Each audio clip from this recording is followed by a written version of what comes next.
Hi, I'm Ella, and I'm 30 years old. There's a big change coming up in my life right now, but before I tell you about that, I want to share the events that led to this change. This story centers around two main characters, my husband Danny and my mother-in-law Kim.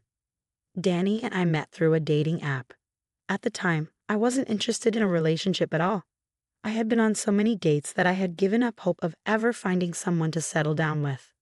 But that changed when I met Danny. From our first text exchange, I knew there was something different about him. He asked interesting, non-intrusive questions and kept the conversation flowing effortlessly. We would text until the early hours of the morning because we always had so much to talk about. When we finally met in person, I was worried the spark we had over text would vanish and the date would be awkward. But as soon as we started talking, it felt just like it did over text. Our first date was followed by many more, where we spent hours together without realizing how much time had passed. After dating for around 2 years, we decided to throw caution to the wind and get married. It might seem like a short time to some, but when you know, you know. We both felt it in our souls that we were meant for each other. Our relationship had been the most amazing thing that had ever happened to me. I wasn't going to let that go. We had a small, intimate wedding with only those closest to us. Everything was perfect until the reception. Danny's mother, Kim, approached us. Although I was cautious, she seemed surprisingly nice, which was odd given her history of treating me poorly. We soon found out why she was being so nice. She tried to spill her wine on my dress to ruin it. Thankfully, Danny had quick reflexes and pulled me away before any wine touched my dress. We didn't confront her but quickly moved away and socialized with the rest of our guests. However, the night was somewhat ruined because we were paranoid that Kim would try to harm me again. You might be wondering why Kim tried to do that. Let me tell you about our complicated relationship. From the moment I met her, she seemed to hate me and made it abundantly clear. When Danny first introduced me to her, she loudly gasped and said my ugliness took her by surprise. While I knew I didn't fit conventional beauty standards, being called ugly outright was hurtful. During the rest of that meeting, she continued to insult me, and I didn't say a word back because who would confront their partner's parents? But Danny had my back. In the middle of that meal, he got up, paid for our portion, and we left. Kim didn't take that well and bombarded him with calls and messages. Danny made it clear to her that if she didn't respect me, he wouldn't stay in contact with her. I felt terrible about what I was doing to Danny's relationship with his mom. They had been very close, and she had single-handedly raised him. I had a huge breakdown about it, and Danny was there for me. Did I actually do something wrong to your mother? Did I say something I shouldn't have? Did I dress wrong? I asked him. No, darling, not at all. I don't even know why she's behaving this way, he replied. I wouldn't mind her treating me this way, but it's affecting your relationship with her, and I don't like that, I said. Listen to me, Ella. Unless you actually did something wrong, I don't see any reason why I should continue to be nice to my mother, he reassured me. But she's your only family. You can't let me get in between that. You'll be my new family then. My mother needs to apologize for what she did, and only then will I be nice to her. You don't have to worry about a thing. Thank you so much for being on my side in all this, Danny. Of course, honey. I love you, and you've been nothing but super nice about this whole thing. But you need to stop thinking that you're the one causing all this. This is just bringing out my mother's true colors, and I'm not liking what I'm seeing. It was really comforting to have Danny on my side. He reassured me every time he and Kim fought about their lack of communication. Kim's hatred for me only grew over the next few years. Every time we met, which was only on holidays, she tried to hurt me. Danny always stood between us. But that never stopped her from trying to get to me.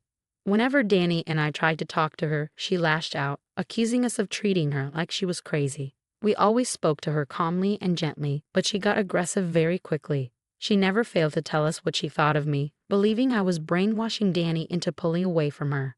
She even thought I was blackmailing him to leave her so I could have him all to myself. Of course, Danny never stayed quiet about it. He constantly fought for me, telling her on many occasions to leave us alone. He even blocked her on every platform so she couldn't contact us. But Kim was relentless. She showed up at our house and demanded that Danny speak to her. We had a huge argument at our doorstep, which escalated into a screaming match between Danny and Kim, loud enough that our neighbors started tuning in.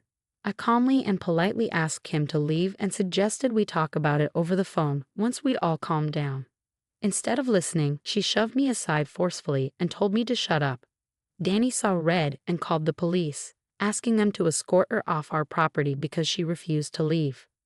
Kim cried and screamed, not expecting Danny to call the cops on her. She tried to put her hands on me again, blaming me for changing Danny, but Danny stood between us, preventing her from harming me. The cops arrived just in time to see her trying to strangle me and quickly held her back and escorted her away. After that, Danny and I decided to file a restraining order against her. It was a tough decision, but we had no other choice. I tried my best to be civil with Kim, but she never wanted to be nice. We had the restraining order served to her, and she immediately called us. Danny put his phone on speaker mode so I could hear and contribute to the conversation if needed. "What is the meaning of this?" Kim demanded. "Meaning of what?" Danny replied. "This restraining order. Kim, you know you've been unnecessarily aggressive towards Ella these past few months. You've shown up at our doorstep and tried to assault her. So you're the reason my son sent me this restraining order. You poisoned his mind with all these awful things." "She did no such thing. You've been horrible to deal with," Danny interjected. "What kind of son is comfortable sending his own mother an order restricting her access to him?" Kim continued. "What kind of mother tries to strangle her son's wife?" Danny shot back. "Stay out of our lives, or I will make things worse for you. I'm sorry it has come to this, but if you change your behavior, we will resign the order." Wow, you create the problem and then try to get all the recognition for solving it. I don't want any of your apologies. I will ruin you, just you wait and watch. "That's enough now. Goodbye," Danny said firmly. It was disappointing to hear Kim still be so rude. What would it take for her to learn to be nice? Every day, I couldn't help but wonder if I had done something to upset her. Danny and I had multiple conversations about it, going over every possibility, but she deemed me ugly within the first 5 seconds of meeting and proceeded to hate me ever since. Maybe she was upset that Danny had another woman in his life, which I could understand, given it had been just the two of them for a long time. But to actively try to hurt me and our relationship was neither okay nor normal. I suggested therapy to her on several occasions over the years, but she always said she was fine and that the only thing that would fix her was me getting out of her and Danny's life. Of course, there was no way I was leaving Danny's life, and even if I wanted to, he would never have let me leave for that reason. We tried our best to be civil with Kim, but it didn't work. She took to telling the rest of Danny's family about my supposed evil doings, and Danny ended up getting a lot of concerned calls. Even though Danny handled the situation, it surprised me how easily Kim managed to convince everyone of her beliefs. Either she was very influential in the family or she was just really good at lying. My bets were on the latter. After she received the restraining order, she stopped coming by our place, although I did catch her loitering just outside our house. She would just stand there and watch our house. Seeing someone just standing there and staring can be quite creepy. Danny and I called the police several times, but somehow she always managed to disappear before they arrived.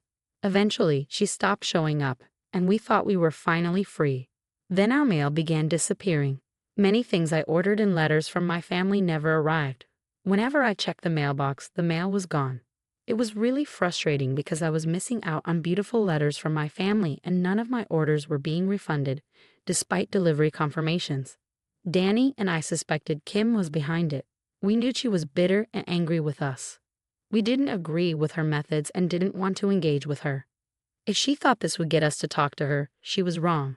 Instead, we bought a noticeable camera and attached it to the mailbox with a note stating that the area was under surveillance. Sure enough, we saw Kim standing in her usual spot and staring at the house when we were at work. Then she approached the mailbox, read the note, and turned away. We didn't say anything because at least she seemed to take the note seriously. One day, I was at work when I got a call from Kim. She was blocked on my phone, but she called my company and had them get me on the line. I didn't even want to know how she found out where I worked because it would have only made me more paranoid. "Hi, Ella." "Kim, why are you calling me?" "Oh, I just wanted to let you know about something I did." "Okay."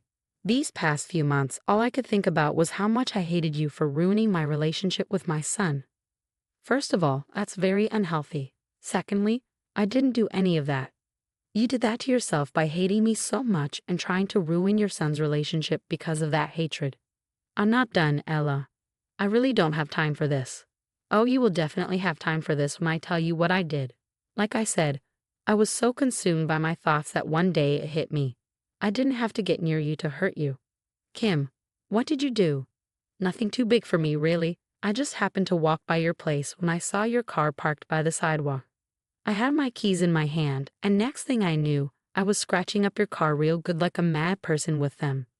Here, let me send you a couple of pictures. I was confused because from where I was sitting by the window, I could clearly see my car parked there. I knew that Danny wasn't home either, and we both had distinctly different cars. So if neither of our cars was there, whose car was it and why was it parked by our place? My questions were answered when I received the pictures Kim had emailed me. Considering she was blocked everywhere else, the car was indeed scratched up really well, but it wasn't mine. I took a closer look at the number plate and instantly recognized whose car it was. It belonged to Senator John.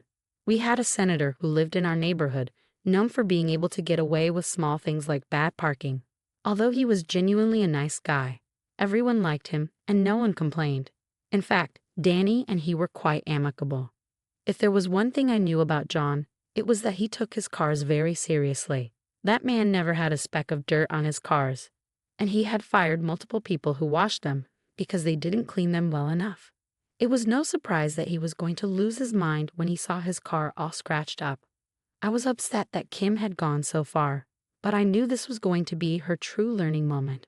I took a couple of pictures of my car sitting in the parking lot and sent them to her. What? Cat got your tongue. I really don't know what to say. Kim, of course you don't. This is definitely beyond anything you could have imagined. I told you I would ruin you, and this is just the beginning. Oh, and listen, I hear the police coming down the street. I don't know how to tell you this, but that's not my car. What? Don't lie to me. If this is your way of trying to make me feel bad, it's not going to work. No, seriously, my car is parked at work. I took a couple of pictures and sent them to you. Why don't we take a look? But, whose car did I scratch? That would be the senator's car. Senator John, who, by the way, is very particular about his cars. What?